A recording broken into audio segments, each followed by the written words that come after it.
start with laws of chemical combination.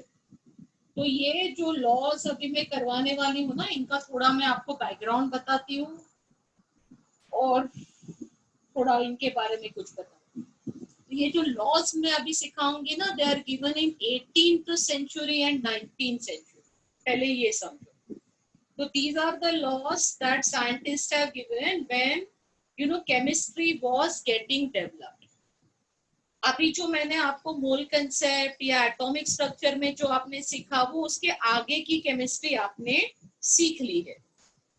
अभी आज क्या ये लॉज जो हम सीखने वाले हैं, are they of any importance और are we using them somewhere? Answer is no. Mole concept सीखने के बाद, समझने के बाद और आगे की इतनी केमिस्ट्री समझने के बाद, ये लॉ का केमिस्ट्री के प्रॉब्लम सॉल्व करने के हिसाब से या प्रैक्टिकली कुछ रिएक्शन आपको करनी है उसके हिसाब से कोई मीनिंग नहीं है. Okay, so actually we are not going to use this lab tomorrow. If you go in the lab, I mean, do you need this law? Answer is no, you don't need this law. ये law के knowledge के बिना आप सब काम lab में मोल concept आपको आता है तो आप कर सकते हो. Then the whole story is, मुझे ये लॉ क्यों पढ़ना है? मुझे ये लॉ सिर्फ इसके लिए पढ़ना है क्योंकि इसके बेसिस पे थ्योरेटिकल क्वेश्चंस, कभी-कभी न्यूमेरिकल आ जाते हैं एग्जाम में, उसके लिए करना है. And NCERT and your basic board जो आप पढ़ोगे, कोई एचएससी बोर्ड चला जाएगा, कोई आईएससी चला जाएगा, कोई एनसीईआरटी करेगा. तो इसमें ये जो टॉपिक है, सम बेसिक कंसेप्ट, इसमें ये 4 लॉस दिए हैं और इसके लिए मैं इसको समझा रही हूँ. Otherwise, to solve any problem or to put up any reaction, I just do not need this laws. They are quite outdated and quite old. So this is the background with which I start teaching you these 4 laws, जिनको हम कहते हैं laws of chemical combination. क्योंकि इसका importance ज्यादातर आपके board exam के लिए ही है. वहां पे स्टेटमेंट वगैरह लॉ का पूछते हैं तो वो मैं आपको समझा दूंगी, वो वैसे ही स्टाइल में पढ़ा दूंगी कि बोर्ड के लिए ये हो जाएगा. वैसे अदरवाइज आईआईटी के हिसाब से कोई इसका मतलब नहीं है. आईआईटी एडवांस में कभी इस पे कोई क्वेश्चन नहीं बना.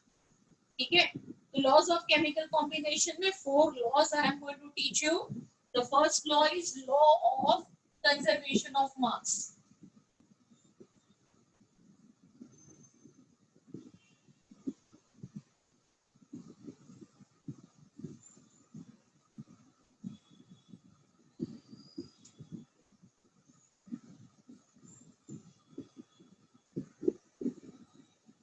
So this is given way back in 1744 by Lavoisier. Okay, the same scientist who had discovered oxygen. So now what is the statement of this law? ये law का क्या statement है? The law says, there is no detectable change in total quantity of matter present in a system when system undergoes a chemical or a physical change. तो कोई भी system जब physical या chemical change undergo करता है तो before the change and after the change में कोई उसमें मास में, टोटल क्वांटिटी में चेंज डिटेक्ट नहीं होता.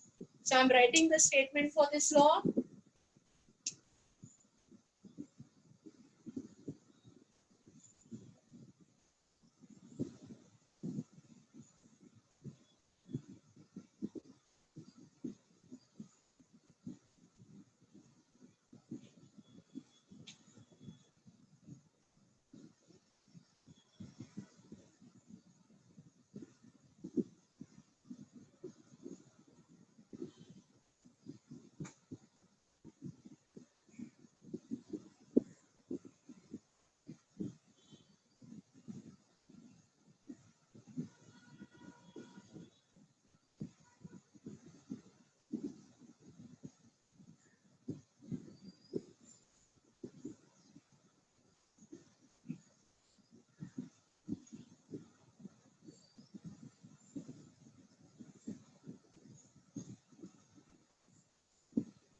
अभी इसका मतलब क्या है? What does this mean? This simply means that mass is always conserved.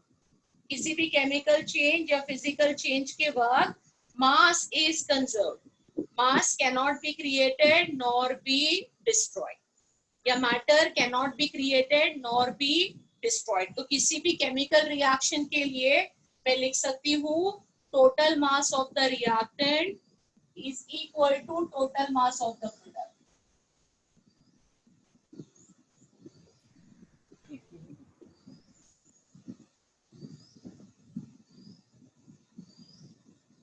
Ma'am लेकिन ये ट्रू नहीं है ना, क्यों ट्रू नहीं है बेटा? एनर्जी के फॉर्म में भी रिलीज हो सकता है मास। केमिकल रिएक्शन में एनर्जी के फॉर्म में रिलीज होता है।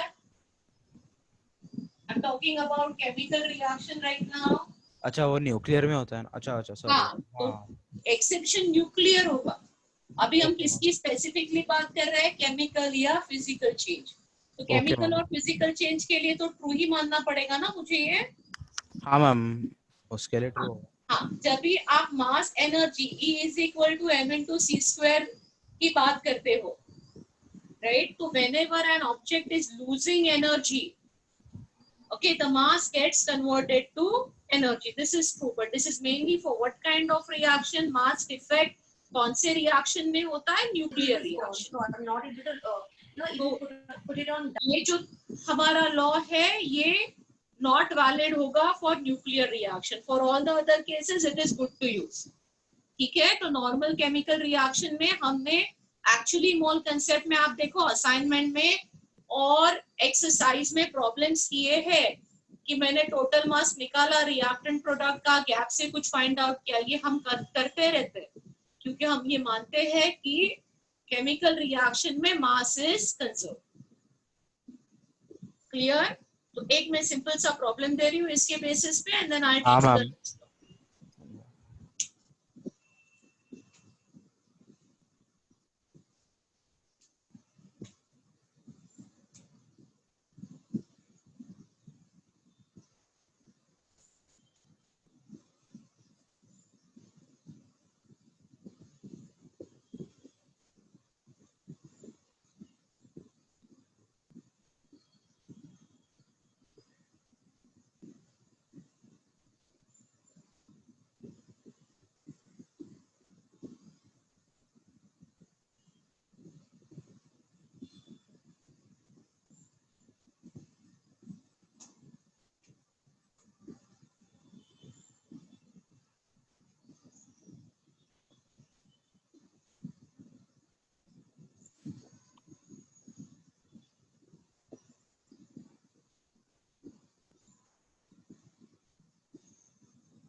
So a simple problem.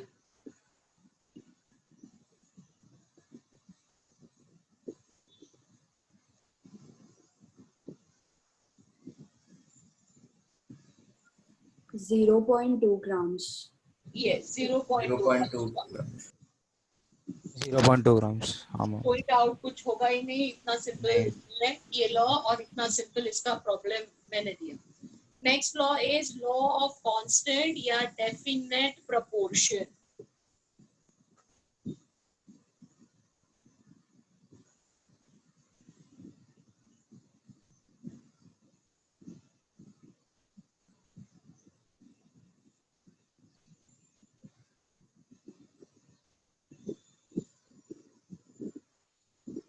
ये भी 18th सेंचुरी में ही दिया गया था, around the same time. So what does law of constant or definite proportion says? ये लॉ कहता है कि किसका ऑडियो ऑन है बेटा? Please switch off all your audios. A chemical compound always contains same element combined together in the same proportion by mass, or a compound always contains exactly the same proportions of element by mass. मतलब अगर आपका compound same है तो उसमें जो element combined होते हैं वो हमेशा सेम प्रोपोर्शन में ही कंबाइंड होंगे. The statement can be written as a chemical compound always contains the same elements combined together in the same proportion by mass. Light ठीक है क्या कि अंधेरा हो गया इसके लिए पूछ रही हूँ? नहीं मैम ठीक है. नहीं मैम ठीक है. ठीक है.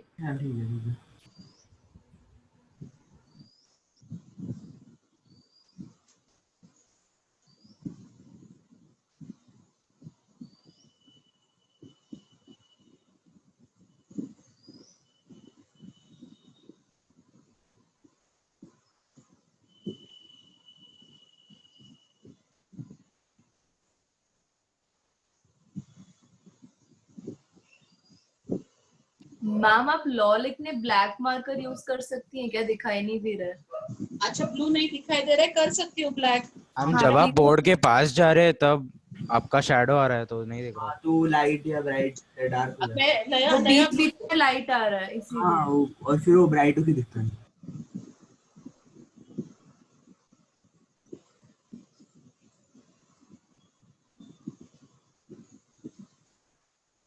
हाँ मैम अभी बहुत ब्राइट हो गया. हाँ मैम अभी राइट साइड दिख ही नहीं रहा कुछ. मैं खड़ी हूँ ना बेटा, मैं निकल जाती हूँ. ये राइट साइड पे वही दिक्कत है, मैं निकल जाऊंगी तो दिखेगा. राइट. हाँ मैम अभी ठीक हो गया. अभी लाइट भी लगा दिया, थोड़ा ठीक हो गया क्या? देखो हाँ मैम अभी दिख रहा है.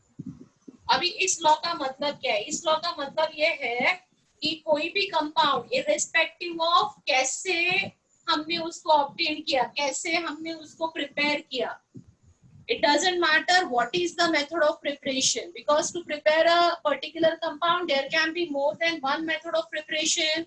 So no matter how are we preparing that compound, but if the compound is same, it will always have same element combined together in the same proportion by mass. तो मैं एग्जांपल दे रही हूँ CO2 का. तो CO2 को prepare करने के अलग अलग तरीके हैं. से for example I start with calcium carbonate, और मैं कैल्शियम कार्बोनेट को हीट करूंगी. तो I am going to get calcium oxide and carbon dioxide. This is one of the method of preparation of CO2. और कैसे कार्बन डाइऑक्साइड को prepare कर सकते हैं? I heat sodium bicarbonate NaHCO3. So what do I get on heating sodium bicarbonate? I will get the formation of Na2CO3 plus water CO2 plus plus H2O. CO2. So this is one more method of preparation of CO2. दोनों totally अलग methods है. ये छोड़ के मैं direct carbon के combustion से CO2 बना सकती हूँ. Carbon burn in air, I can get formation of CO2, or I can carry out some neutralization reaction.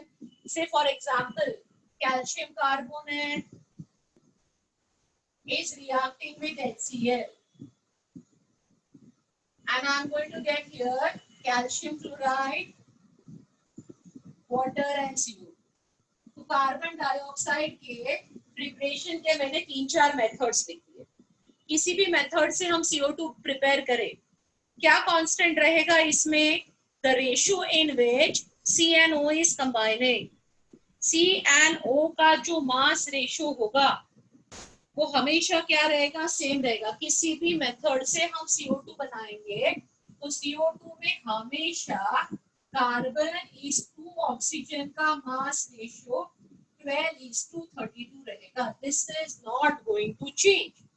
as long as the compound is same, this should not change, is your basic law called as law of constant and definite proportion. And mind you, this is given way back in 18th century. अभी इसके आगे क्या change हो गया आज इस law में? Today we know isotopes. तो आइसोटोप्स के डिस्कवरी के बाद ये लॉ चेंज हो गया, क्योंकि CO2 में कार्बन अगर 12 नहीं है, कार्बन 13 या 14 वाला CO2 है, तो ये लॉ तो बदल गया ना.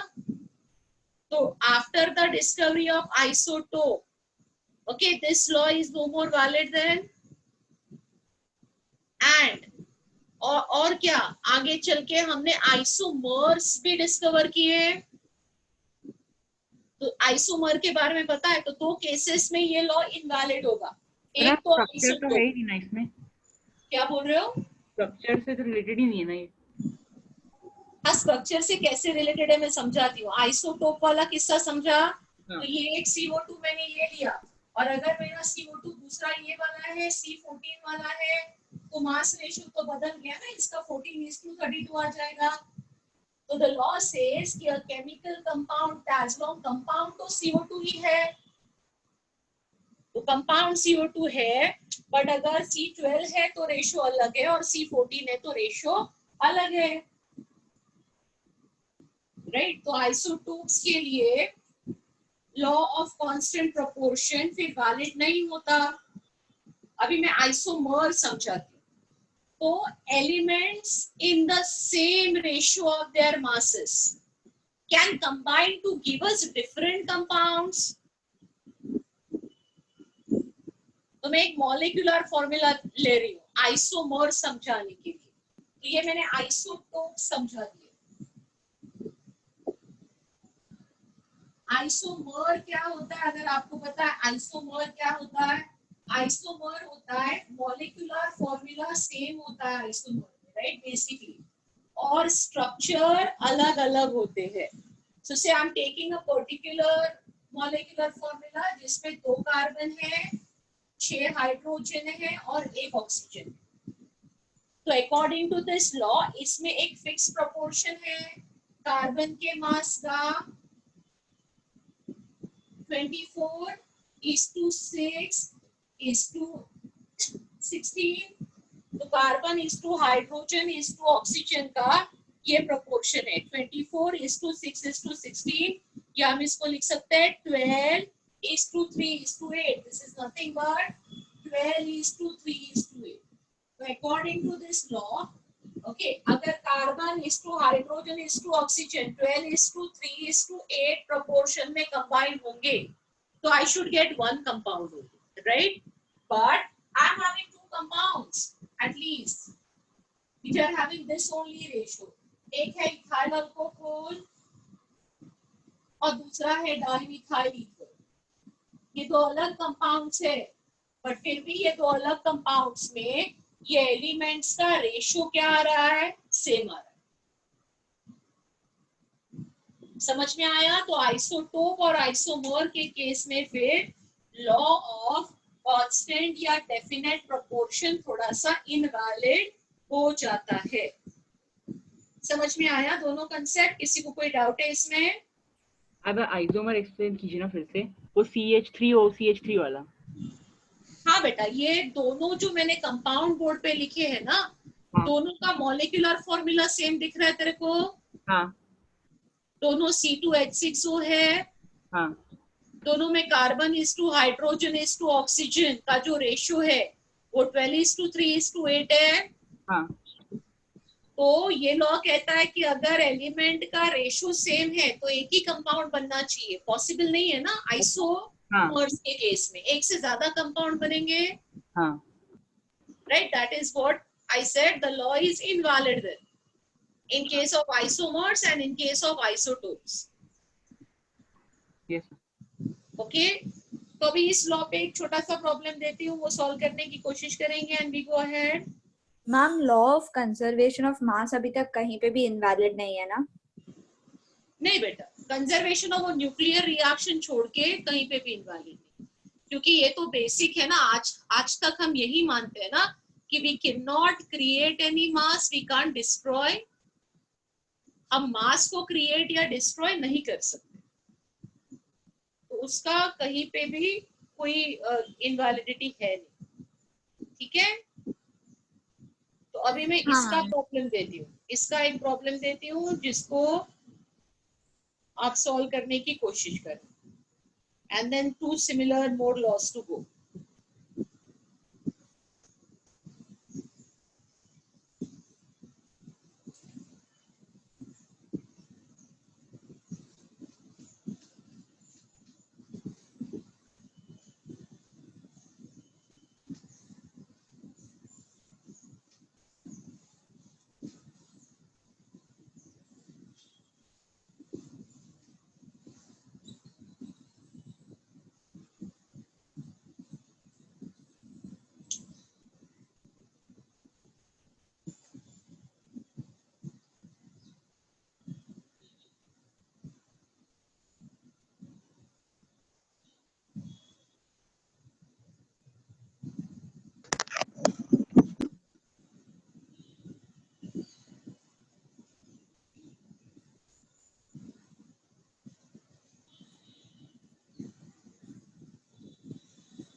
कांस्टेंट प्रोपोर्शन प्रूव करने के लिए हम क्या फाइंड आउट कर सकते हैं, दोनों में परसेंट ऑफ कॉपर या परसेंट ऑफ ऑक्सीजन आप फाइंड आउट कर सकते हो, और दोनों में कॉपर और ऑक्सीजन का परसेंट सेम है, ये प्रूव किया तो हमने law of definite proportion prove कर लिया।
Ma'am, copper is coming 79.85 and 79.87.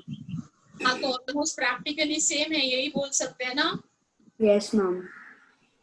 तो आपको कॉपर का परसेंट आप निकालो, से फॉर एग्जांपल आपका एक्सपेरिमेंट 1 जो दिया है, पहला एक्सपेरिमेंट उसमें दिया है 1.375 gram of cupric oxide. Okay, तो आपका क्यूप्रिक ऑक्साइड का जो आपका मास है वो 1.CuO का मास 1.375 ग्राम से। Now this mass will be equal to copper plus oxygen, दोनों का मिलके होगा, तो कॉपर का दिया है 1.098, तो इसमें रिमेनिंग जो गैप है वो ऑक्सीजन आएगा, तो ऑक्सीजन आ जाएगा यहाँ पे 0.277 ग्राम। अभी परसेंट कैसे निकालते हैं, परसेंट ऑफ कॉपर, आपका परसेंट ऑफ कॉपर आ जाएगा 1.098 upon total 1.375 into 100. This is how you will find the percent of copper in the first. इसका आंसर कितना आ रहा है आपको, आप बोले 79.85. This is coming 79.85%. अभी एक्सपेरिमेंट नंबर 2 का डेटा दिखता है। What do I have in experiment number 2? Experiment number 2 में जो क्यूप्रिक ऑक्साइड है उसका मास दिया है 1.476, इसमें CO दिया है 1.476, इसमें कॉपर और ऑक्सीजन कितना रहेगा, इसमें कॉपर दे दिया है 1.179,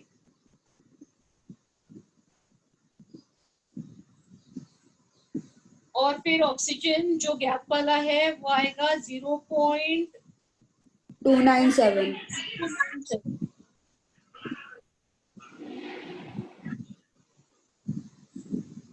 ये इतना है, ठीक है। अभी इसमें तुम कैलकुलेट करो परसेंट ऑफ कॉपर, तुम्हारा परसेंट ऑफ कॉपर हो जाएगा 1.179 अपॉन 1.476 into 100.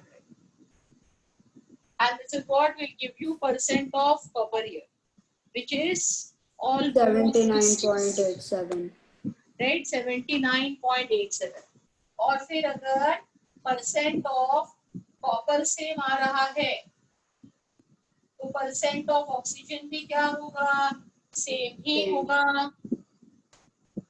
है ना। तो we can say that in both the experiment percent of copper and percent of oxygen are constant, and this is what validates law of constant proportion. ये दोनों percent same है तो oxygen का percent भी क्या होगा, सेम होगा, and this is what will validate law of constant proportion. All clear? Ma'am बोल बेटा। कॉपर और ऑक्सीजन का अगर हम लोग रेशियो निकालेंगे और अगर वो सेम है तो भी वैलिडेट हो It's one सकता and है. the same, right? It's one and the same. वैसे भी हो सकता है, कोई दिक्कत नहीं. Okay, हाँ. ठीक है. So this is what is your second law, law of constant proportion. Now the third law, law of multiple proportion.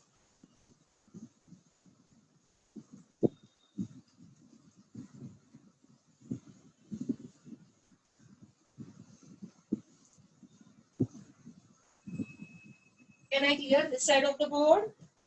Yes, ma'am. पहले ये लॉ का स्टेटमेंट समझाती हूँ, फिर एग्जांपल देके लॉ समझाती हूँ.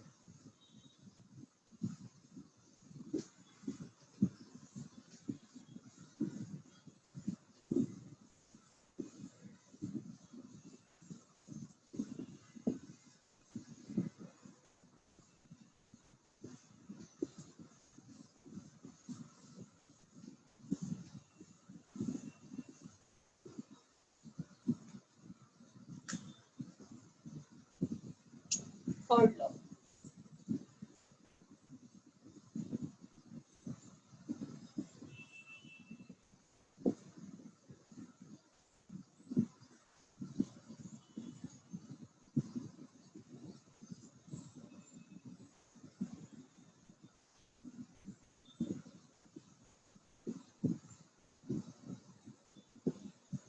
Law of multiple proportion. So see, what does this law says? This law says when two elements combine with each other to form two or more chemical compounds. तो दो element आपस में combined होते हैं तो कोई जरूरत नहीं कि एक ही कंपाउंड बनेगा, एक से ज्यादा कंपाउंड बन ही सकते हैं. से फॉर एग्जांपल मैं ले लूं हाइड्रोजन एंड ऑक्सीजन. तो हाइड्रोजन और ऑक्सीजन कंबाइन होके सिर्फ एक कंपाउंड नहीं बनता है, एक से ज्यादा बनता है. वाटर बन सकता है या हाइड्रोजन पेरोक्साइड बन सकता है. तो two elements combined with each other to form two or more chemical compounds. Then the different amount of one element which reacts with definite amount of the second element are in a proportion of simple whole numbers. ये मैं समझाती हूँ. Let me write the statement and what does this part means I'll make you understand. But this law is about two elements combining to give you more than one compound.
ये हो गया statement. अभी इसको मैं समझाती हूँ।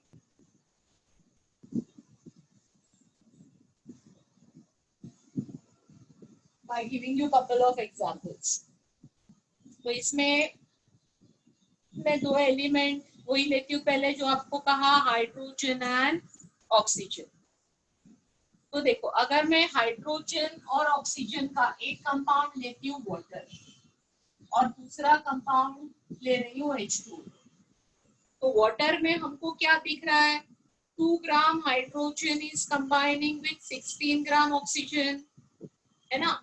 तो water में 2 ग्राम H है एंड 16 ग्राम O है।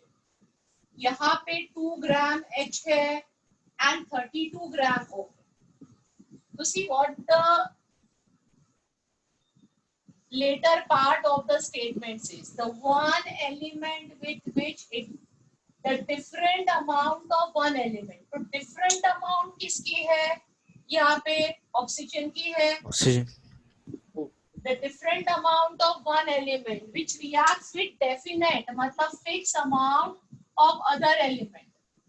तो ये जो ऑक्सीजन की different amount है 16 है और 32 है। इनमें एक सिंपल होल नंबर रेशियो रहेगा। So different amount of one element which is combining with fixed amount of another are in a simple whole number ratio. Did you got this? और ये amount अगर डिफरेंट नहीं भी है तो हम करके ले सकते। और एक एग्जांपल देती हूँ कार्बन और ऑक्सीजन का। तो कार्बन ये पहला एग्जांपल हो गया। दूसरा एग्जांपल हम कार्बन और ऑक्सीजन का ले सकते हैं। Carbon and oxygen combined to give you carbon monoxide and carbon dioxide. यहाँ पे जो रेशियो होगा वो 12 ग्राम एंड 16 ग्राम कॉम्बिनेशन है। यहाँ पे जो रेशियो है वो 12 ग्राम एंड 32 ग्राम कॉम्बिनेशन है। तो डिफरेंट अमाउंट फिर से ऑक्सीजन की है और वो डिफरेंट अमाउंट जो है वो आपस में एक सिंपल होल नंबर रेशियो में रहेगी। Is this clear to you? Yes, ma'am. Yes, ma'am. अब इसका एक प्रॉब्लम करते हैं। मैम। हाँ बोलो बेटा। मैम NO2 और N2O4 में तो दोनों ही चेंज होते हैं। हाँ तो उसको सेम करके लेना। अभी जैसे तूने कहा NO2 कहा हाँ और N2O4 कहा, कोई बात नहीं, इसको हम सेम करके ले सकते हैं। What I mean by that is अभी इसमें 14 ग्राम है एंड 32 है। हाँ इसमें 28 28 ग्राम और है 64 एंड क्या है 64। 64। ओके तो आइदर दोनों को 28 कर लूं या दोनों को 14 कर लूं, कर सकती हूँ ना। हाँ तो इसको मैंने 28 किया तो ये क्या हो जाएगा 28 किया तो ये 28:64 हो जाएगा। मतलब इन दोनों में जो रेशियो होगा वो 64:64 होगा, 1:1 हो जाएगा। और मैंने इसको 14 किया तो ये दोनों का रेशियो 32:32 हो जाएगा जो 1:1 हो जाएगा।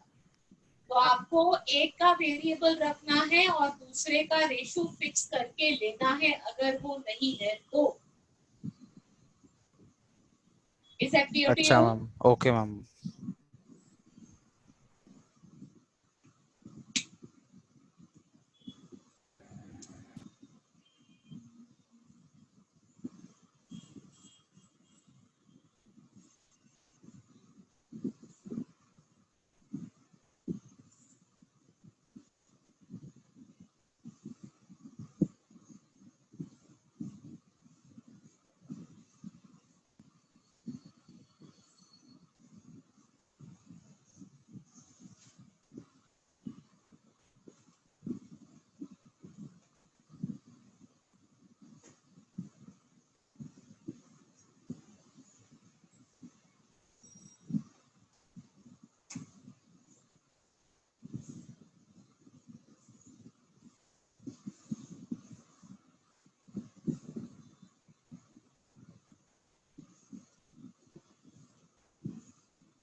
I am clearing this. ये NO2 N2O4 निकालती हूँ यहाँ से.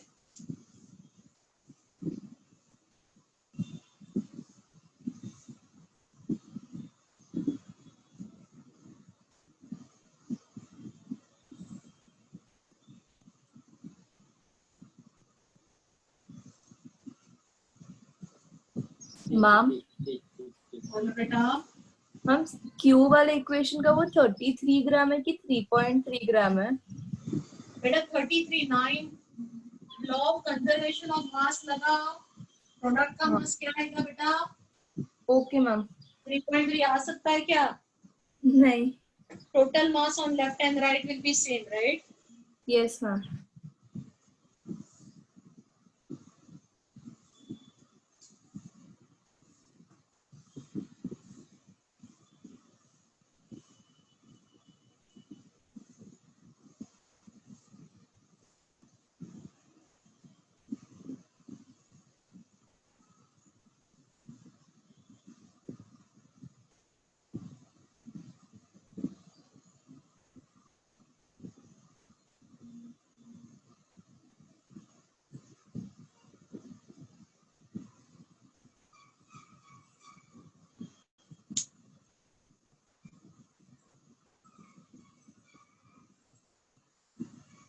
तो अभी इसमें क्या करना है, इसमें ए का भी अलग अलग मास दिया और बी का भी अलग अलग मास दिया है.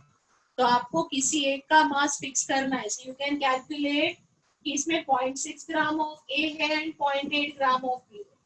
तो 1 ग्राम ए के लिए कितना बी लगेगा, कैलकुलेट करो. यहाँ पे भी 1 ग्राम ए के लिए कितना बी लगेगा, यहाँ पे भी 1 ग्राम ए के लिए कितना बी लगेगा, और यहाँ पे.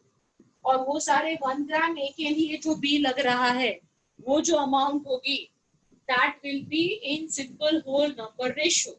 If you are able to prove that, you have proved law of multiple proportion.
Ma'am, whole number ratio is 1:2:3:4. Ma'am, Yes, perfect. तो तुम्हारा बी का रेशियो जो है वो एक सिंपल होल नंबर रेशियो आ गया ना, वही करना है.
राइट। तो ये ए के अमाउंट्स हमने कैलकुलेट किए। For 1 gram of A how much is the B there?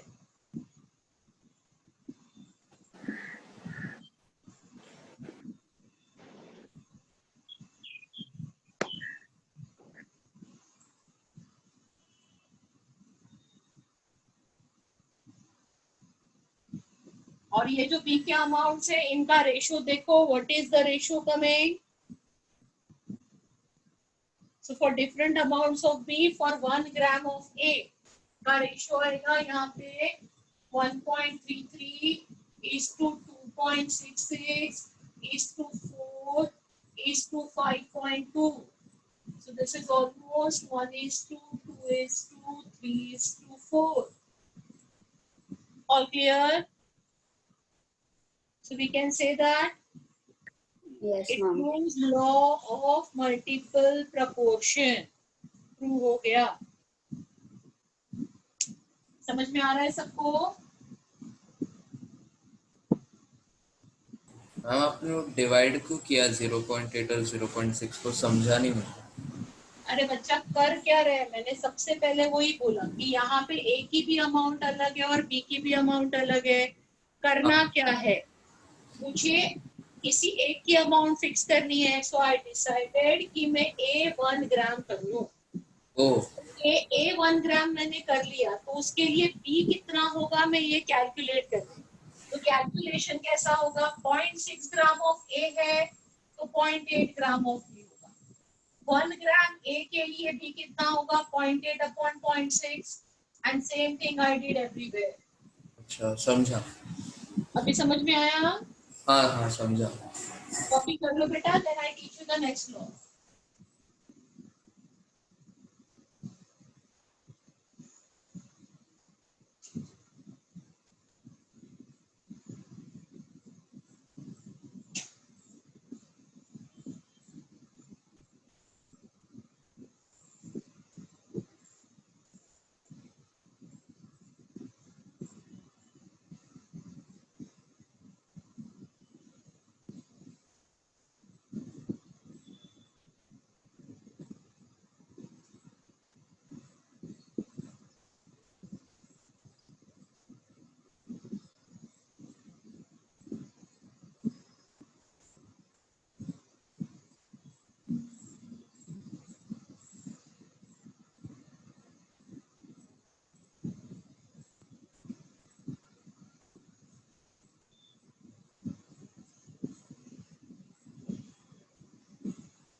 Ma'am हाँ बोलो।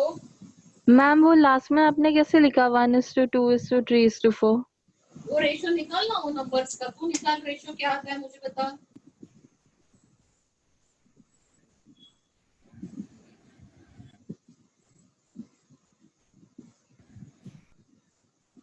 हाँ मैम वही आ रहा। वही आया ना?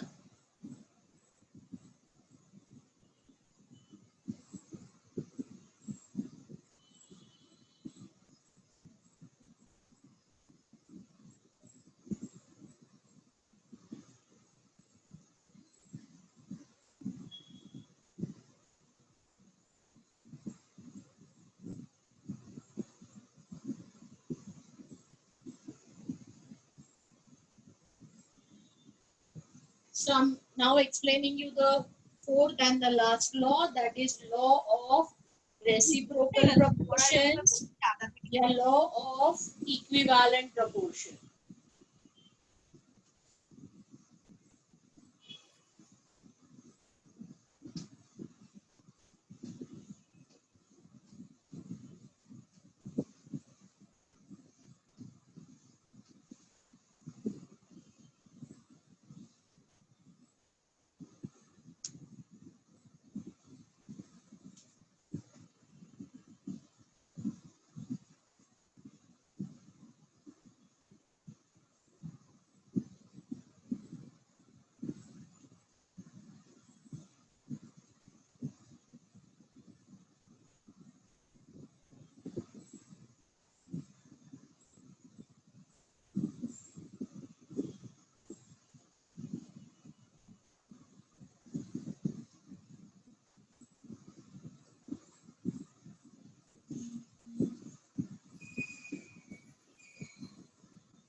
So let us see now what is the statement of this law. ये law हम कभी use कर रहे हैं, पहले ये समझते हैं.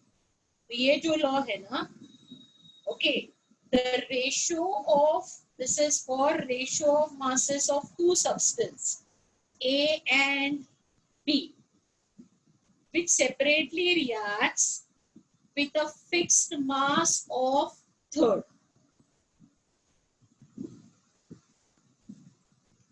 तो A और B दो एलिमेंट्स है जो अलग से रिएक्ट कर रहे हैं, separately reacts with a fixed mass of third, say that is C. Then either simple multiple or fraction of the ratio of masses of A and B will be there when they react mutually. तो अभी इसको भी पहले मैं statement लिखती हूँ, बाद में एग्जाम्पल देख के इसको समझाती हूँ कौन सा रेशो देखना है और वो रेशो कैसे निकालना है. But this is when now there are three elements involve, A, B and C.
तो ये स्टेटमेंट है, ये स्टेटमेंट को मैं एग्जाम्पल देके समझा रही हूँ.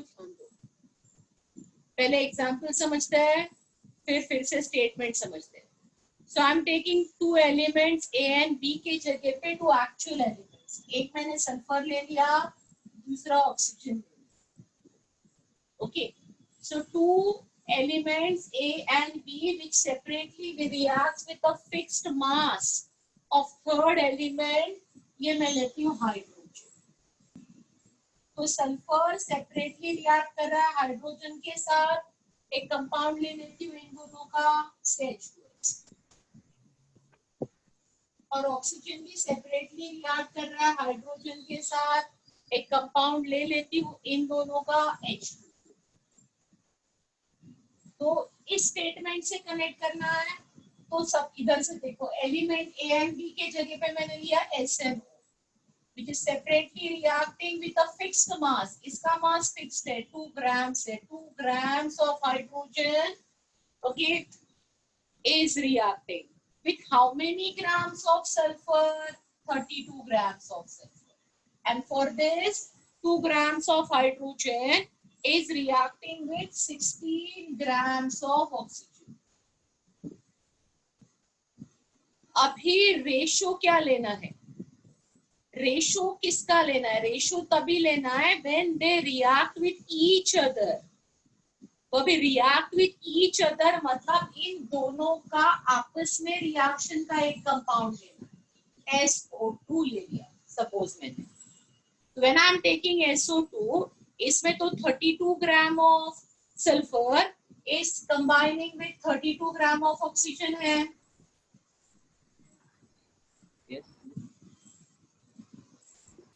है ना? When they are reacting with each other, and then that will form 64 gram of SO2.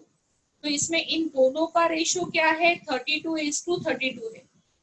Now what they say is this ratio is having some relation with the original ratio. कौन सा ratio compare करना है? देखो, जब भी ये दोनों fix mass of hydrogen के साथ रिएक्ट कर रहे थे तो उनका जो रेशो था वो 32/16 था. मैम ये नहीं समझा. वही मैं ये थोड़ा पीछे से बोली ना फिर से. ये 32/16 था when they are reacting with fixed mass of hydrogen.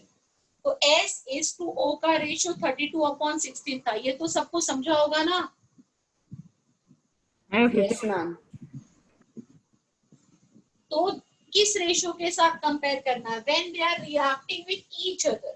तो when they are reacting with each other, then that ratio is 32:32.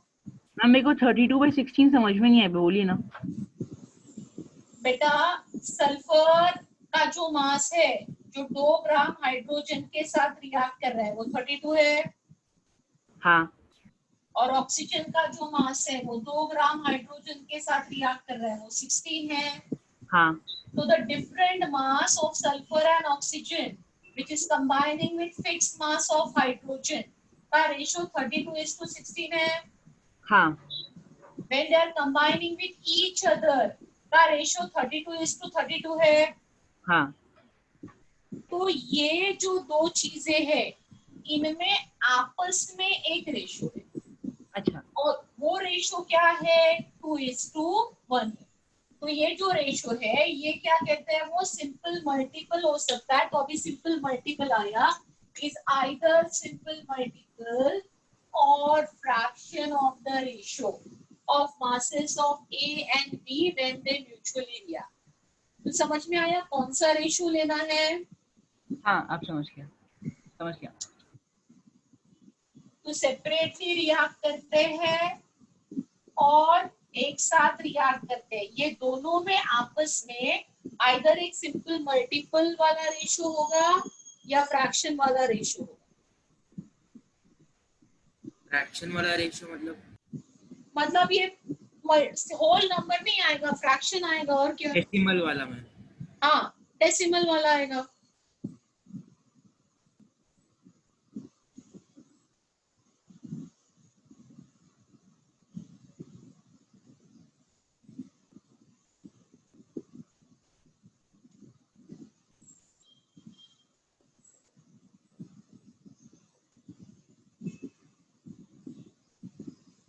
लेकिन मैम जैसे गिवन है फ्रैक्शन, तो हम लोग जब भी दो क्वांटिटीज का रेशियो लेंगे कुछ ना कुछ तो आएगा ही ना. हाँ तो वही है, और कुछ है ही नहीं उससे ज्यादा. ये लॉ कुछ ना कुछ तो आएगा, वही वो बोल रहा है. और कुछ भी नहीं बोल रहा है वो तो पता ही है कि कुछ ना कुछ आएगा. हाँ ठीक है मैम. और कुछ है ही नहीं उसमें, कुछ भी नहीं आएगा ऐसा होगा ही नहीं ना. तो इसमें कोई बड़ी बात है ही नहीं. ये सारे लॉज आप देखोगे तो कोई बड़ी बात है ही नहीं इसमें. और इसके लिए मैंने कहा कि हम इसको यूज करते भी नहीं है. पर किसी ने when the chemistry was getting developed they were given at that time they used to use. So you know as a theory हम इसको कर रहे हैं. इससे ज्यादा इसका कोई इम्पोर्टेंस नहीं है. Yes, मैम आप एक और एग्जांपल से समझा सकते हो? हाँ बेटा और एक एग्जांपल ले सकते हैं, इसका कोई दिक्कत नहीं. Say for example, I am taking two elements.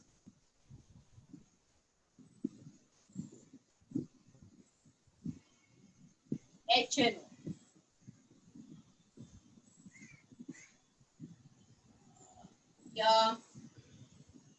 Carbon and oxygen, और यहाँ पे तीसरा एलिमेंट लेती हूँ हाइड्रोजन। तो कार्बन और हाइड्रोजन का एक कंपाउंड है सेमी। CH। ओके, कार्बन और ऑक्सीजन का मैं दूसरा कंपाउंड ले लूंगी से वाटर। H। बस अभी इसमें क्या करना है, मुझे हाइड्रोजन का मास फिक्स करना है। अभी तुम देखोगे कि जब भी कार्बन 12 ग्राम होता है तो हाइड्रोजन 4 है, है ना? और यहाँ पे हाइड्रोजन 2 ग्राम आएगा, तो मुझे इसको मैम आइदर, हम एक बार फिर से बता सकते हैं?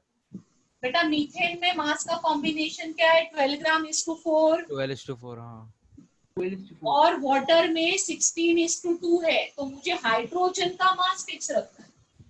अच्छा तो मैं ओके। आइदर 2 रखूंगी या मैं क्या रखूंगी 4, तो ऑप्शन है। तो अगर हाइड्रोजन 2 है तो ऑक्सीजन 16 ग्राम है, और यहाँ पे हाइड्रोजन 4 होता है तो ये 12 है, 12 हाइड्रोजन होता है। 2 है तो ये कितने ग्राम से है, 6 ग्राम। तो for the fix mass of third मैंने C और O का रेशियो निकाल लिया। C और O का रेशियो है 6/60। अभी when they combine with each other, तो suppose I take carbon monoxide, तो कार्बन मोनोऑक्साइड में ये 12:16 है। हाँ इनका आपस का रेशियो 3:4। बस, तो कुछ ना कुछ रेशियो निकल आएगा, whole number ratio, simple multiple fraction, कुछ ना कुछ निकल आएगा। ये 3:4 किधर से है बेटा? हाँ वही 3:4 कहाँ से है? 3:4 नहीं आ रहा है ये, 1:2. 2:3, सॉरी 2:1:2, 1:2. 1:2। 1:2. तो आ गया ना ये 1:2 मैम। ये 1:2 है।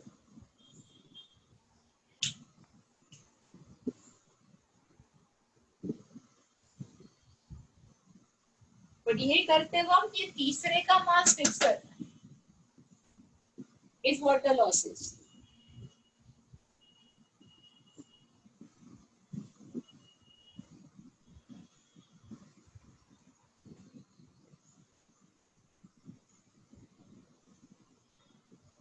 मैम तो इस पे सम्स आएंगे एग्जाम मैं में? दे रही हूँ, सम में सब दे रही हूँ, पहले लॉ तो समझो, सब करेंगे। इसका एक असाइनमेंट दे दूंगी आज।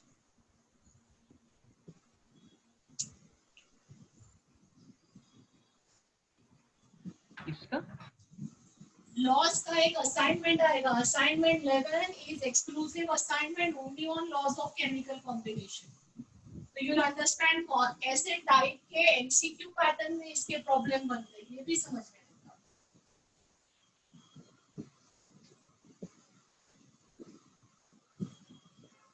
एक असाइनमेंट मैंने इसका भी बना दिया है जो आपके साथ आज शेयर करूंगी।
तो अभी इसमें आपको किसका फिक्स करना है? हाइड्रोजन का फिक्स करके लेना है,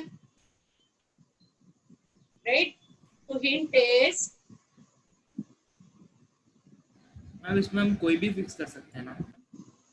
कोई भी फिक्स कर सकता है। तो मतलब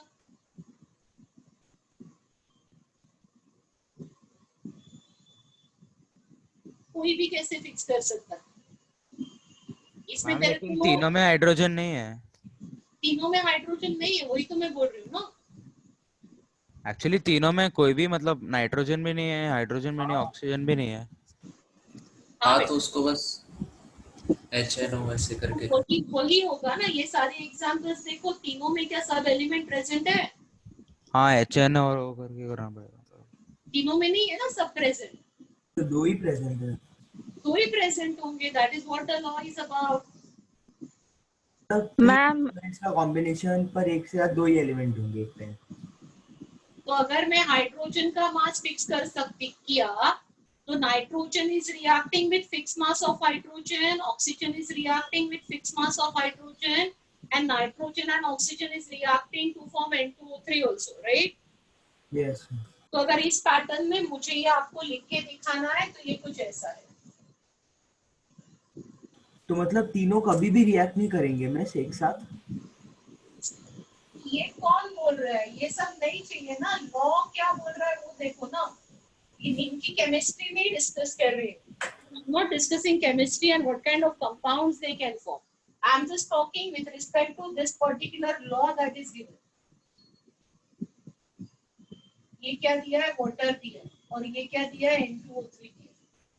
तो अभी समझो आपको क्या करना है। आपको हाइड्रोजन का मास फिक्स करना है। उस फिक्स मास ऑफ हाइड्रोजन के लिए कितना नाइट्रोजन कितना ऑक्सीजन, उसका रेशो ले लो, N2O3 का रेशो ले लो, उनमें क्या रिलेशन है वो फाइंड आउट करो। मैम मैंने n को फिक्स लिया तो कर सकता ना हम लोग? हाँ तो भी कर सकते हैं। तो मुझे H/O का रेशियो 1/8 आ रहा है, मतलब 1:1। हाँ तो जो भी है आ गया ना, एक सिंपल होल नंबर रेशियो या फ्रैक्शन, कुछ ना कुछ आएगा ही बेटा। ये लोग प्रूव करना कोई बड़ी बात है ही नहीं, ये हो ही जाएगा।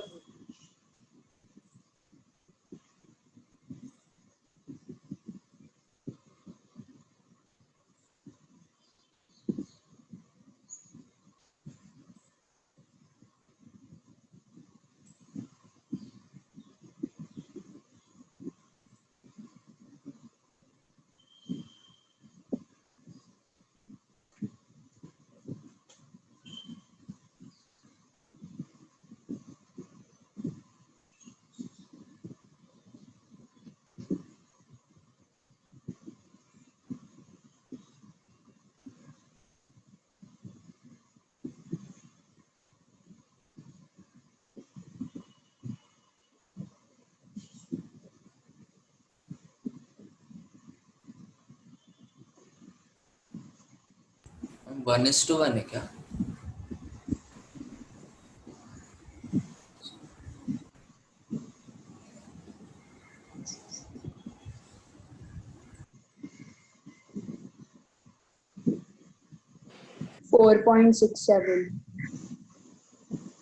ये नाइट्रोजन का पार्ट हो गया, जो अमोनिया में फिक्स पार्ट 1 पार्ट हाइड्रोजन के साथ रिएक्ट करता है। वैसे ही मैं वाटर में कैलकुलेट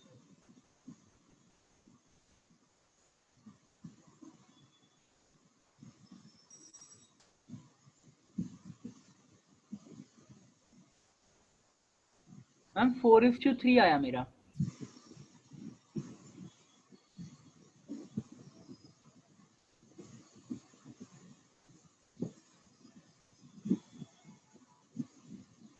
तो जिसने जैसा कॉम्बिनेशन लिया है वैसा उसका आंसर आएगा।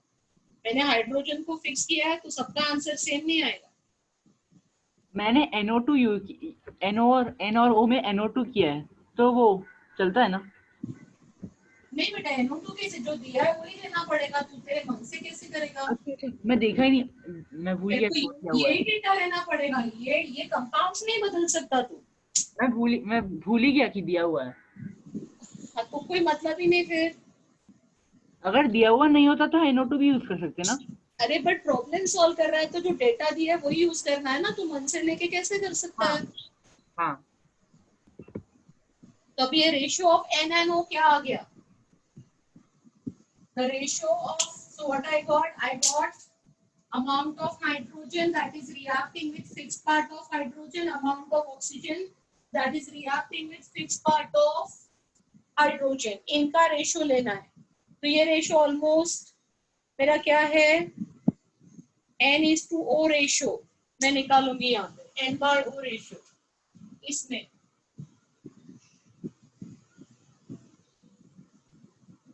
ये है 4.67:8.01, ये रेशियो आ रहा है। तो लिटिल मोर देन 0.5 आ रहा है ये रेशियो। 0.58. ओके, कैलकुलेट किया किसी ने? सो आई राइट दैट एज 0.5। अभी मुझे किस पे फोकस करना है? N2O3, right? तो N2O3 में N/O का रेशियो क्या है?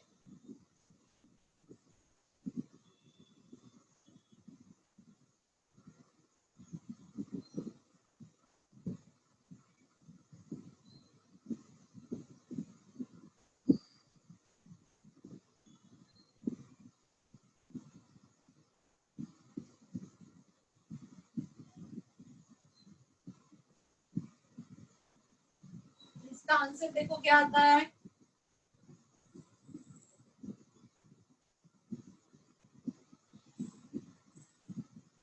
सॉरी मैंने उल्टा लिखा, N is 36.85,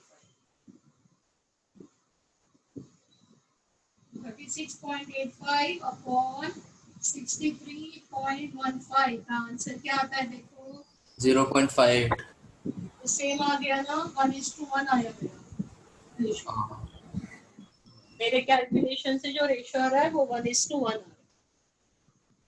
Where I fixed H, you have fixed something else, the things will differ. But this is how you should do.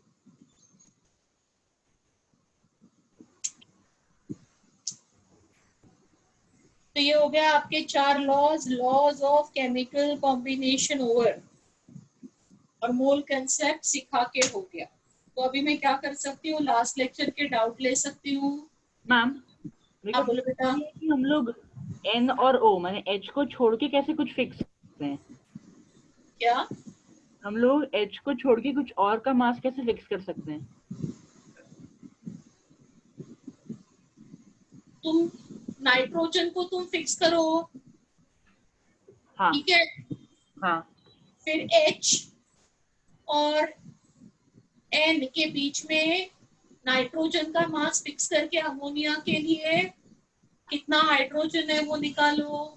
Nitrogen को फिक्स करके N2O3 के लिए कितना ऑक्सीजन है वो निकालो। इनका H और O का आपस में रेशियो ले लो और वाटर में ले लो और कंपेयर करो, सब कर सकते हो। हाँ याद समझ गया। तो मैंने H को फिक्स किया, तुम ये भी फिक्स कर सकते हो, तुम ये भी फिक्स कर सकते हो। हाँ तुमको फिक्स करना है तुमको, बट आंसर सेम नहीं आएगा सब में, ये बोल रही हूँ। क्या सब में 1:1 आएगा? नहीं, नॉट नेसेसरी। हाँ कर तो किसी को भी फिक्स सकते हो।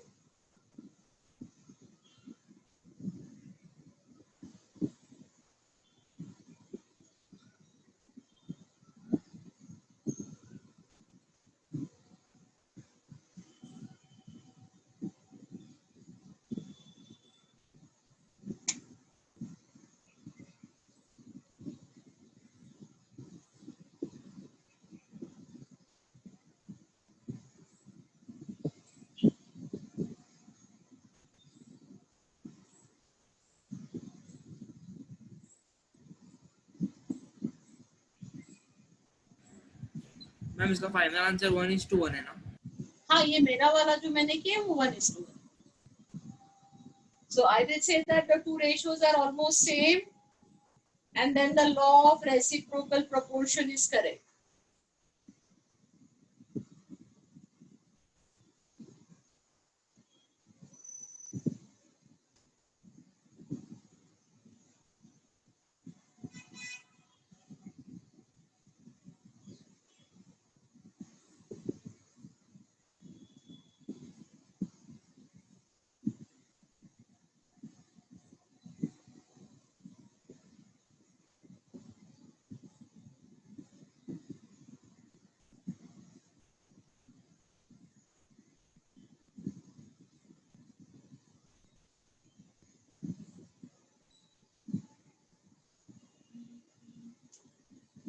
हो गया क्या?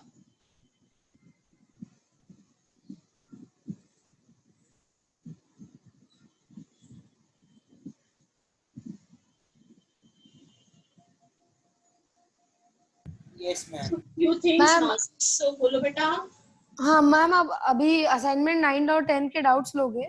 हाँ मैं लूंगी ना, अभी वो वही सब अच्छा। बात कर रही हूँ, अभी क्या करना है कैसे करना है। तो Okay. अभी चैप्टर ओवर मतलब पूरा बुकलेट आपका, अभी आप पूरा बुकलेट इसका सॉल्व करो। जो भी मैंने अब तक होमवर्क में मार्क नहीं किया वो सब आपको सॉल्व करना है। बट इसमें मैं कुछ एक पैटर्न आपको बताऊंगी ताकि वो हिसाब से मैं आपके डाउट कैटर कर पाऊँ। तो I want everybody to start with JEE advance exercise. इस बैच में कोई नीट का स्टूडेंट है क्या?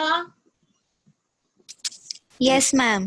Yes, ma'am. Okay, so NEET students do not attempt JEE Advance. NEET student ने JEE Mains वाले exercises करने। तो Okay, अगर कोई ma'am. NEET का स्टूडेंट है तो वो एक एडवांस की एक्सरसाइज हटा के बाकी सारा बुकलेट में जो भी है आपको करना है, but not the advance exercise and not expertise attainer. ये दो चीजें आपको नहीं करनी। और बाकी सारे जो IIT के स्टूडेंट्स हैं उनके लिए the exercise which I will discuss doubts in next lecture will be JEE Advanced exercise. Get equipped with JEE Advanced. Is that clear to you? Yes, ma'am. Yes, ma'am. अभी देखो दिक्कत क्या है, आप देखते हो कि जब भी हम असाइनमेंट का या बुकलेट का डाउट करते हैं, जब भी मैं 15-20 प्रॉब्लम ही दे रही हूँ आपको सॉल्व करने के लिए, तभी भी मेरे लेक्चर का पूरा टाइम कभी उसी में गया है। याद है आपको अर्ली डेज आपके, ये पूरा लेक्चर 1.5 घंटा हम डाउट ही कर रहे हैं और हार्डली कुछ पढ़ा पाती हूँ। अभी मैंने होमवर्क में आपको पूरा बुकलेट दे दिया, तो इसका मतलब अगले लेक्चर से ये होगा कि मैं पढ़ा ही नहीं पाऊंगी और मैं डाउट ही करूंगी। तो दिस इज नॉट डन ना, हमको थोड़ा आगे का पढ़ते भी रहना चाहिए। So that's the reason I'm giving you a systematic pattern in which you will solve. There will be a systematic pattern I will follow to solve doubt. I won't take any other doubt than what I say to you. Is that clear to you? Yes, ma'am. आपने कभी बाद में solve किया, बाद में वो बाद में नहीं रहेगा। अभी डिसिप्लिन में सॉल्व करो जो मैं बोल रही हूँ। अगर डाउट प्रॉपरली हमको करने हैं तो इस डिसिप्लिन में आपको सॉल्व करना है। So everybody take down the homework. What is the homework that you will finish by next lecture is get equipped with JEE Advance. ये बहुत बड़ी एक्सरसाइज है। इसमें 30-35 क्वेश्चन सिंगल आंसर टाइप है, MCQ more than one correct answer type है, इसमें integer है, इसमें पैराग्राफ है, ये बहुत ज्यादा काम है। This one exercise is like more than a homework for a week है, और मैं इसी एक्सरसाइज के डाउट्स अगले लेक्चर लूंगी। Is that clear? और मैं अगले लेक्चर पढ़ाऊंगी भी। तो अगले लेक्चर आपका नया टॉपिक स्टार्ट होगा, पीरियोडिक प्रॉपर्टीज, और फिर उस लेक्चर में कुछ टाइम अलॉट करके मैं ये एक्सरसाइज के डाउट करवाऊंगी। Is what I am doing in other red houses, blue houses, same pattern I will follow in your house also. Ma'am पूरी एक्सरसाइज करनी है नेक्स्ट लेक्चर के पहले? हाँ बेटा, पूरी एक्सरसाइज करनी है। ठीक है, तो जम के बैठो अभी रोज अच्छे से। एडवांस पहले क्यों दिया? एक बार एडवांस के प्रॉब्लम आ गए ना आपको अच्छे से डाउट वगैरह करके, तो नीचे के मेंस और किसी के प्रॉब्लम में फिर ज्यादा डाउट नहीं आएंगे। एक बार डिफिकल्ट कर लिया तो इजी करना आसान हो जाता है। Are you getting my point? Yes ma'am. So we will start with advance. Our aim is advance, right? Everybody is here to give advance. So we will have to start with advance. So I'm starting with advance and I will be discussing this doubt. So see to it that you're doing your exercises, you're having your doubts ready. All clear till here? Ma'am हाँ बोलो बेटा। Ma'am ये fourth वाले question में percentage से करने का जरूरी नहीं है, मतलब ऐसे फॉर्मूला से भी कर सकते हैं ना, मतलब H को 1 ग्राम लेके? हाँ बेटा सब कर सकते, कोई दिक्कत नहीं, कोई दिक्कत ओके, हाँ ओके मैम। एक फिक्स करना है बस, ये जरूरी है। मास एक का फिक्स करना और दूसरे का जो दो वेरिएबल होता है उसका हमको रेशो लेना है। तो फिर परसेंटेज से फर्क नहीं पड़ेगा? इसमें फर्क नहीं पड़ेगा, मतलब रेशियो में? परसेंटेज से मतलब अभी हमने जो सॉल्व किया है वो परसेंटेज से ही सॉल्व किया है।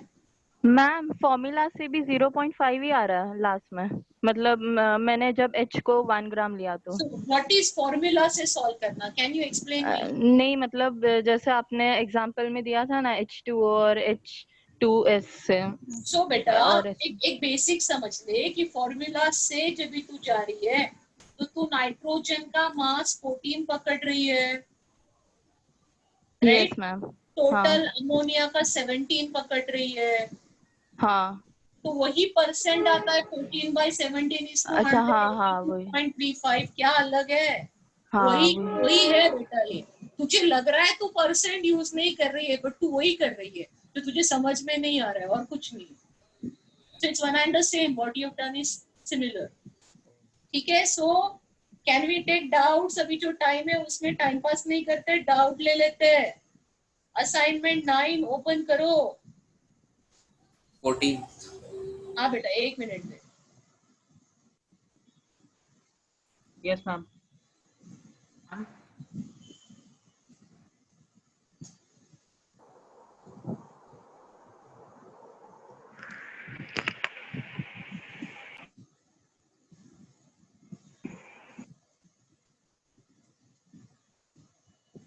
Ma'am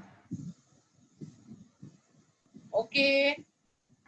ma'am for the students of blue house ICSE वाले जो स्टूडेंट्स हैं जो लोग अभी ये लेक्चर अटेंड कर रहे हैं तो फिर वो लोग जो जेई एडवांस की एक्सरसाइज करेंगे और बाद में डाउट्स के लिए उनको फिर से ऑरेंज उसके डाउट्स के लिए ब्लू हाउस में आ जाओ ना। ब्लू हाउस में ये हफ्ते वही डिस्कस हो रहा है बेटा।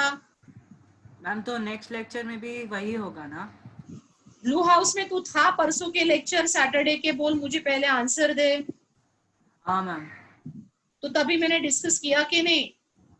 हाँ बट मैम तभी हम लोग ने किए नहीं थे ना सम। तो कोई बात नहीं ना। तू ब्लू हाउस में मैंने एडवांस के सिंगल करेक्ट आंसर के डाउट्स डिस्कस किए, तू अभी सॉल्व कर। सिंगल करेक्ट आंसर का वीडियो है तेरे पास, आगे का ब्लू हाउस में बैठ जा। तेरे को अभी ऑरेंज हाउस में आने की कोई जरूरत नहीं है। इसके आगे का तेरा सब कुछ ब्लू हाउस में हो जाएगा। Okay ma'am. बस तू होमवर्क करके रख सैटरडे तक। तेरे को सैटरडे तक एडवांस की एक्सरसाइज करनी है। All those blue house sitting here right now, ICSC में छुट्टी लिए थे वो, तो आपको सैटरडे तक ये असाइनमेंट करके आना है एडवांस का। जितने डाउट सॉल्व हो गए उसका वीडियो अवेलेबल है। वही तेरा डाउट है तो हो जाएगा ना वीडियो देख के? हाँ मैम। वीडियो ग्रुप में भी शेयर किया है। और क्या चाहिए तेरे को? और आगे के तो तू बैठ ही लेगा। Okay ma'am, thank you ma'am. किसी और बैच में हाउस में बैठने की अभी कोई जरूरत नहीं, किसी को भी जरूरत नहीं। Just go to your respective batches, everything will be clear there. तो चलो चलो चलो, असाइनमेंट 9 आप ओपन। बोलो फटाफट कितने डाउट है? असाइनमेंट 8 की डाउट्स आपने क्लियर नहीं किए। क्या बात कर रहे हैं? हाँ वो बीच में डाउट ऑरेंज हाउस में 8 के भी क्लियर नहीं हुए हैं। बोलो सब लोग बोलो आ तो गया 8 से था, चालू कर दो। उसमें मिस हो गए थे। हाँ मिस हो गए थे, नहीं किए थे बेटा। हाँ मैम आई थिंक नहीं किए थे डाउट्स। हाँ तो कर ले। हाँ मैम नहीं किए, डाउट्स नहीं किए थे। स्टार्ट करते हैं ना, आप मुझे बताओ। आपने 8 और 9 इस क्लास के लिए दिया था आई थिंक। अच्छा 8 और 9 8 से पेंडिंग है, मतलब 7 तक मैंने कर ली है। हाँ मैम 7 के हो गए। कर लिया था। तो ठीक है ना, 8 से कर लेते हैं। मुझे लगा कर लिए हैं। You have to tell me. कोई दिक्कत नहीं, तो पहले 8 से स्टार्ट करो।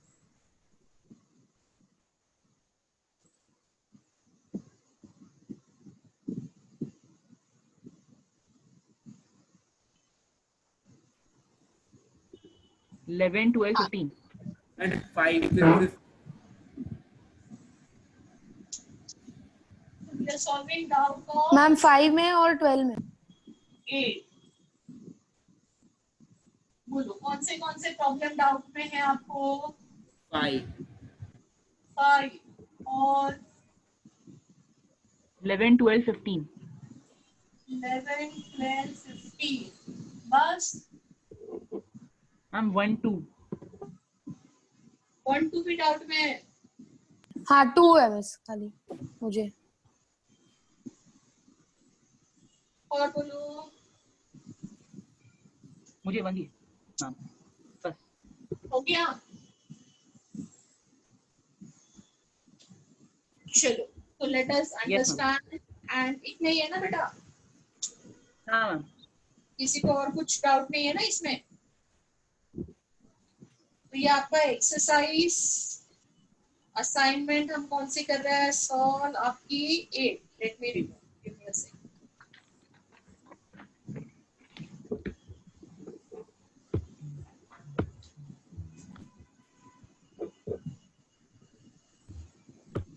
तो 1 से ही करना है इसमें। 1 में भी किसी को डाउट है?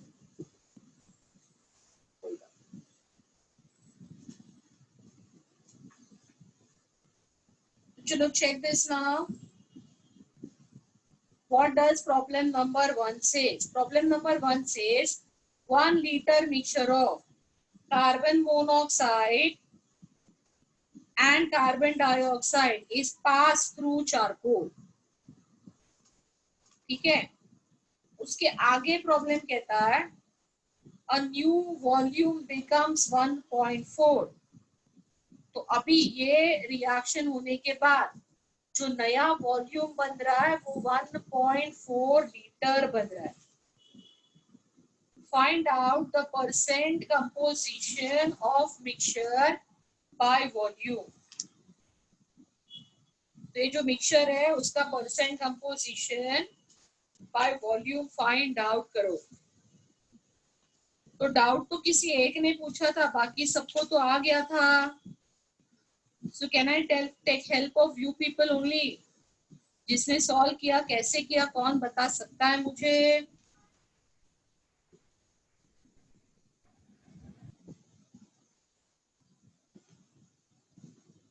POAC। POAC कहाँ से आएगा यहाँ पे? यहाँ पे एक मिक्सचर है कार्बन मोनोऑक्साइड और कार्बन डाइऑक्साइड का, और एक रिएक्शन इन्वॉल्व है। Did you understood that reaction that is involved here? What happens when carbon monoxide and carbon dioxide are passed through hot charcoal? There is a reaction here. Your carbon monoxide plus carbon and your carbon dioxide plus carbon, ये reaction involved. अभी इसमें से when carbon monoxide is reacting with carbon, you are treating it with carbon, कुछ नहीं होता, no reaction. But your carbon dioxide get reduced when it is treated with carbon, and what will be formed? Carbon monoxide will be formed. 2CO. ये समझ में आया? Yes ma'am. अभी मैं volume assume करती हूँ कि जो भी पूछा क्या है, फाइनली मुझे फाइंड आउट क्या करना है, परसेंट कंपोजिशन बाय वॉल्यूम। तो मैं कुछ वॉल्यूम अज्यूम करती हूँ कि कार्बन मोनोऑक्साइड का इनिशियल इसमें वॉल्यूम A है, कार्बन डाइऑक्साइड का वॉल्यूम B है इनिशियल। तो यहाँ पे तो कोई रिएक्शन नहीं हो रही है, मतलब ये वॉल्यूम कार्बन मोनोऑक्साइड का वैसे ही रहेगा, ना ये बढ़ेगा ना ये कम होगा, राइट? ये वैसे ही रहेगा। जहां पे रिएक्शन हो रही है वहां पे देखते, ये जो B है, this is the volume before reaction, ये बिफोर का वॉल्यूम है। तो बिफोर रिएक्शन इसका वॉल्यूम B है, राइट? और ये गैस बना नहीं। आफ्टर क्या होगा, रिएक्शन के बाद क्या होगा, कार्बन डाइऑक्साइड खत्म हो जाएगा, इसका वॉल्यूम 0 हो जाएगा, राइट? और कार्बन मोनोऑक्साइड का वॉल्यूम क्या हो जाएगा? How much will be carbon monoxide? Double.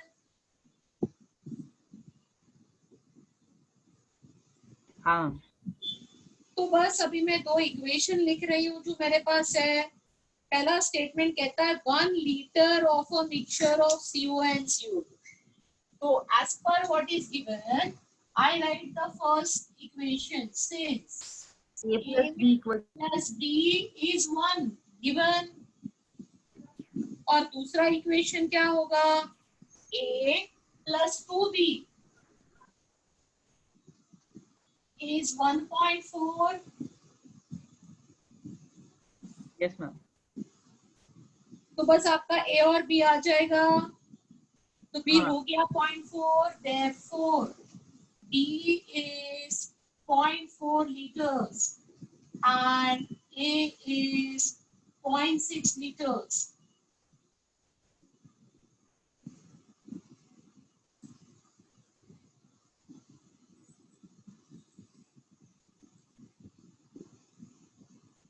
बस अभी परसेंट निकालो और आंसर टिक करो।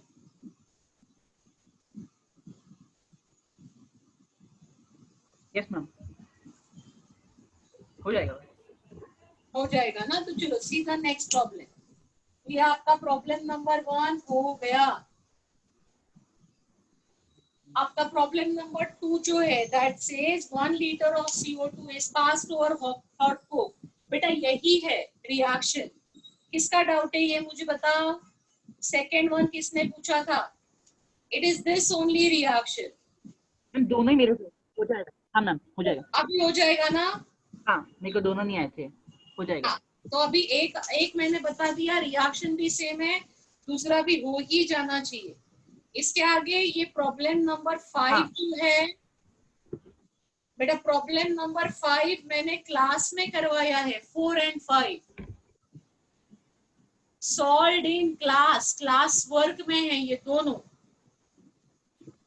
प्लीज चेक, जिसका भी डाउट है 4 and 5 are part of classwork notes, are part of classwork video.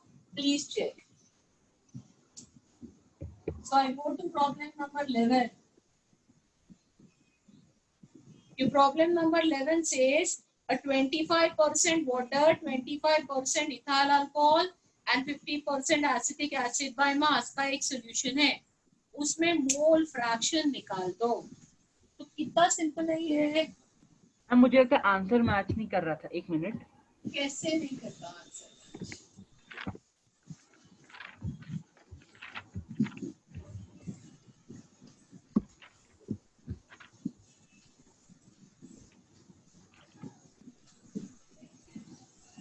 मैं आपने 4 करवाया है लेकिन 5 नहीं करा।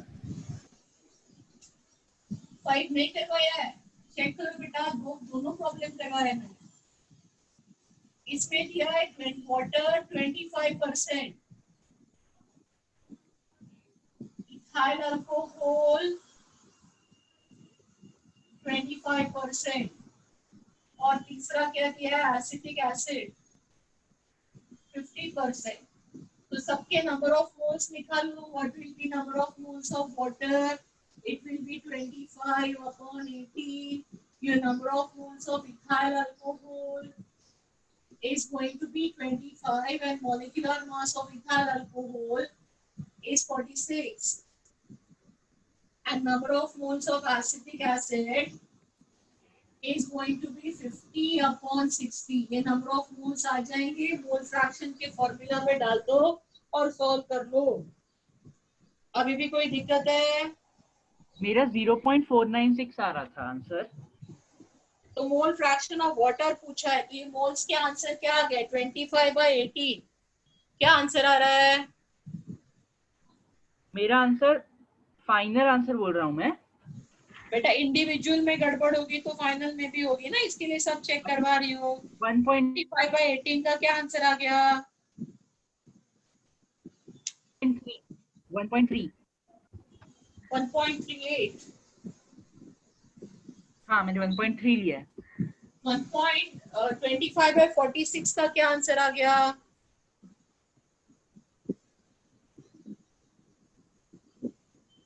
0.54।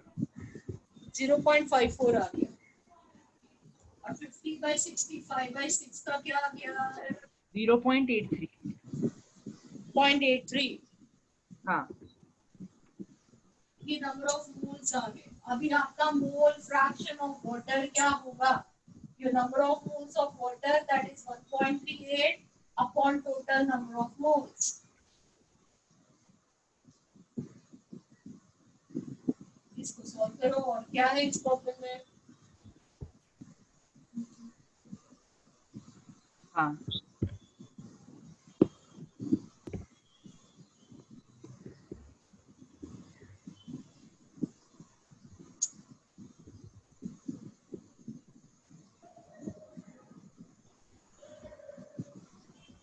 फाइनल आंसर रॉन्ग आ रहा है। फाइनल आंसर रॉन्ग आ रहा है। हाँ 0.501 आ रहा है। तो वहां पे कौन सा दिया है? तो 0.503।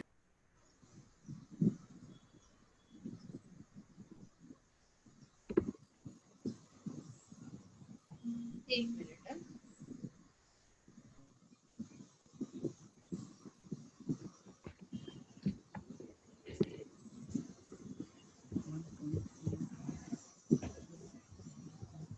फाइव 504 आ रहा है और दिया क्या है? उतना तो चलता है। दो ऑप्शन सेम है शायद इसमें। व्हाट आई कैन नहीं अलग है। तो 0.503 आ रहा है दिया है ना, और आपका क्या आ रहा है? 0.501। तो ठीक है ना, नियरेस्ट मार्क करो ना, वो उतना तो चलता है। उसको डाउट में ना पूछना। This is not doubt. Doubt is when you are unable to solve बेटा। ये थोड़ी डाउट है कि 501 आ रहा है और 506 दिया है, ये थोड़ी डाउट होता है। हाँ। अगर देखो प्रॉब्लम करने नहीं आ रहा है तो पूछना प्रॉब्लम में क्या, और 0.002 का आंसर में फर्क है, इसको डाउट क्यों बोल रहा है तू? नहीं मैंने 1.3 लिया था, 1.38 नहीं लिया था, तो मेरा हाँ तो आ ही जाएगा ना। तो तेरा कैलकुलेशन में गड़बड़ है, इसके लिए गड़बड़ हो रहा है, डाउट थोड़ी है ये। हाँ। Problem number 12 says 40% by weight solution will contain how much mass of the solute in 1 liter? The density of the solution is 1.2. तो अभी क्या दिक्कत है इसमें?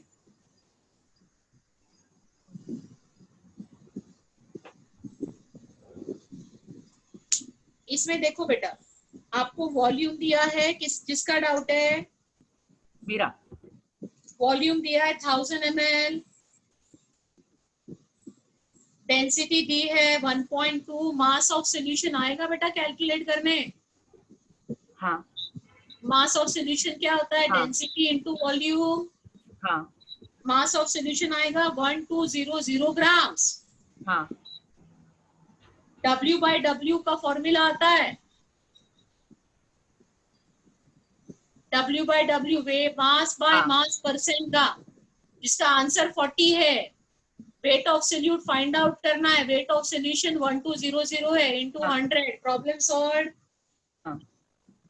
समझ में आया? मुझे लगता है वो वेट बाय वेट वाले फॉर्मूला नहीं करते। हाँ समझ गया। Mass of solution you can calculate by multiplying volume and density,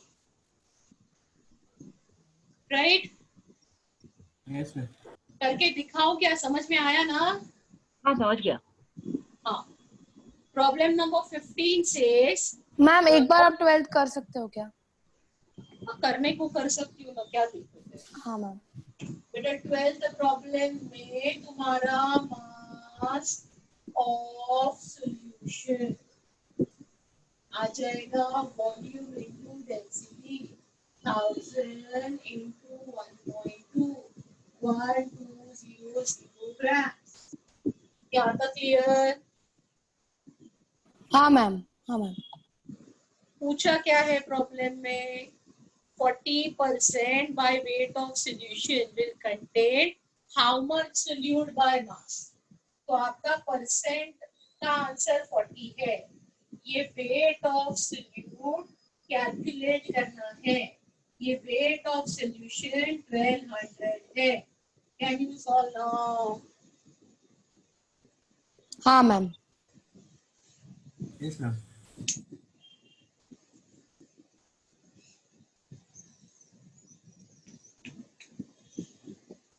Problem number 15. Mole ratio in a mixture of water and absolute alcohol is 0.2. Mole fraction ratio of alcohol and water is, तो ये कितना simple है बेटा। Ma'am मैं ratio के बाद n लिखा है ना, तो मेरे को मुझे लगता कुछ और है, हो जाएगा। आपको मैंने बेसिक फॉर्मूलाज दे दिए, अगर आपको याद है तो when I gave you the basic formula for mole fraction, your mole fraction of A upon mole fraction of B is number of moles of A upon number of moles of B है, आया ना? हाँ। तो mole ratio of water is to absolute alcohol, तो number of moles of water is to number of moles of alcohol. The answer दिया है 0.2 और पूछा है कि mole fraction of alcohol and water, तो ये same as mole fraction of water and alcohol है। So therefore, mole fraction of alcohol upon water is going to be 1 upon this, and it will be 5.